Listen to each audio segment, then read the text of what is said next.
이렇게 시간이 안 가는지 정말 버스 안에서 고잉 이불 속에서 고잉 고잉은 언제나 너에게 고잉 고잉.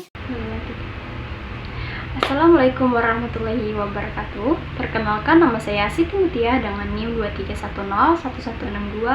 231011622040 dari Program Studi Pendidikan Bahasa dan Sastra Indonesia kelas A2. Jadi di sini saya akan memaparkan penjelasan tentang fonemik. Fonemik adalah kajian atau analisa bunyi bahasa dengan memperhatikan statusnya sebagai pembeda makna.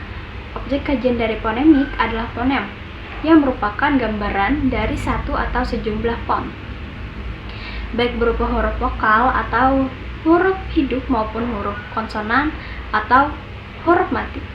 Penulisan sebuah fonem atau transkripsi fonem dituliskan dengan lambang garis miring. Identifikasi fonem. Yang pertama, cari satuan bahasa yang bisa berupa sebuah kata yang mengandung bunyi tersebut. Yang kedua, bandingkan satuan bahasa yang mirip. Jika kedua makna bahasa tersebut berbeda, maka bunyi tersebut adalah sebuah fonem. Selanjutnya, distribusi fonem. Distribusi fonem adalah letak atau beradanya sebuah fonem di dalam satu ujaran yang kita sebut sebuah kata atau morfem. Secara umum, fonem berada pada awal kata, tengah kata, maupun akhir kata. Selanjutnya ada distribusi vokal. Posisi fonem I berada pada awal, tengah, dan akhir, yaitu ikan, pintu, dan api. Fonem E berada pada awal, tengah, dan akhir, yaitu ekor, nenek, dan sore. Fonem E berada pada awal, tengah, dan akhir, yaitu emas, ruwet, dan tipe. Fonem A berada pada awal, tengah, dan akhir, yaitu anak, drama, dan kota. Fonem U berada pada awal, tengah, dan akhir, yaitu ukir, masuk, dan bau.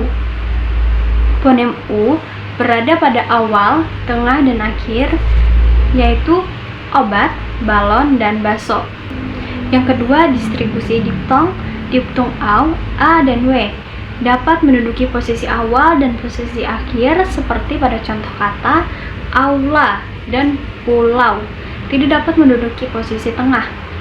Diptong I, A, dan Y hanya menduduki posisi akhir seperti pada kata pantai dan landai. Tidak dapat menduduki posisi awal dan posisi tengah.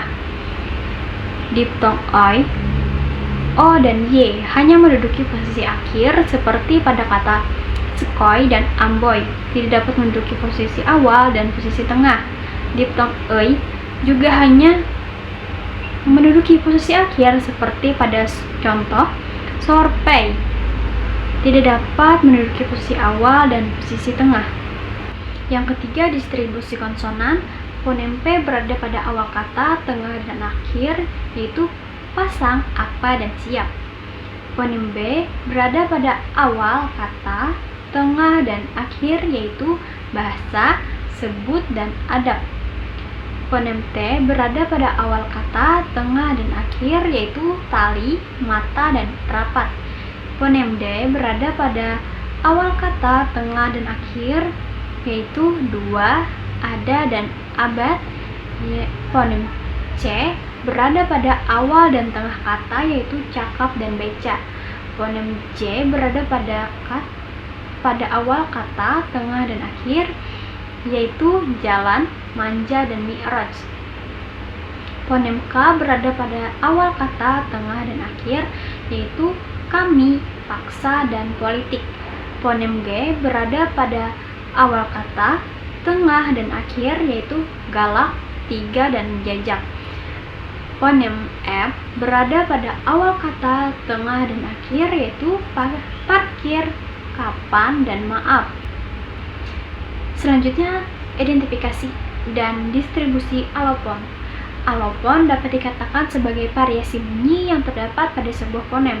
Alofon pada dasarnya tidak memiliki makna yang berbeda dan hanya merupakan variasi bunyi suara yang terdapat pada fonem yang sama. Lalu ada identifikasi dan distribusi alofon. Karakteristik alofon dipengaruhi oleh Yang pertama variasi dialek, yang kedua variasi aksen, yang ketiga situasi sosial, dan yang keempat ukuran dan bentuk artikulator. Selanjutnya gugus dan deret fonem. Yang pertama gugus fonem, yang adalah dua buah fonem yang berbeda tetapi berada dalam sebuah silabel atau suku kata. Yang kedua, deret fonem adalah dua buah fonem yang berbeda meskipun berada dalam silabel berbeda namun letaknya berdampingan. Yang pertama, gugus dan deret vokal. Gugus vokal sama dengan diftong. Diftong yang tercatat dalam bahasa Indonesia ialah ai, au, oi, dan e. Seperti pada kata pulau, santai, sepoi, survei. Deret vokal adalah dua huruf vokal yang bersampingan, namun terletak pada silabel yang berbeda. Au, a, dan u, seperti pada kata laut dan daun. Ai, a, dan i, seperti pada kata kain dan kait. A dan o, au, seperti pada kata kaos dan laos. U dan a, seperti pada kata luar dan kuat. O dan e, seperti pada kata kue. U dan i, seperti pada kata puing dan sweet. I dan a, seperti pada kata siar dan kiat. Yang kedua, gugus dan deret konsonan. Gugus konsonan disebut juga klaster yang ada dalam bahasa Indonesia adalah B dan R seperti pada kata Brahma dan labrak. B dan L seperti pada kata Blanko dan blusuran. B dan Y seperti pada kata objektif dan ambyar. D dan R seperti pada kata drama dan Dracula.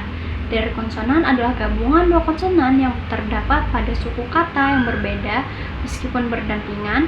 Contohnya, B dan D seperti pada kata sabda. B dan H seperti pada kata subhat. B dan L seperti pada kata kiblat. H dan K seperti pada kata mahkamah. H dan L seperti pada kata bahla dan bahlul. H dan M seperti pada kata tahmid. H dan T seperti pada kata tahta. K dan B seperti pada kata takbir dan akbar. Sekian penjelasan dari saya. Wassalamualaikum warahmatullahi wabarakatuh. 버스 안에서 going 이불 속에서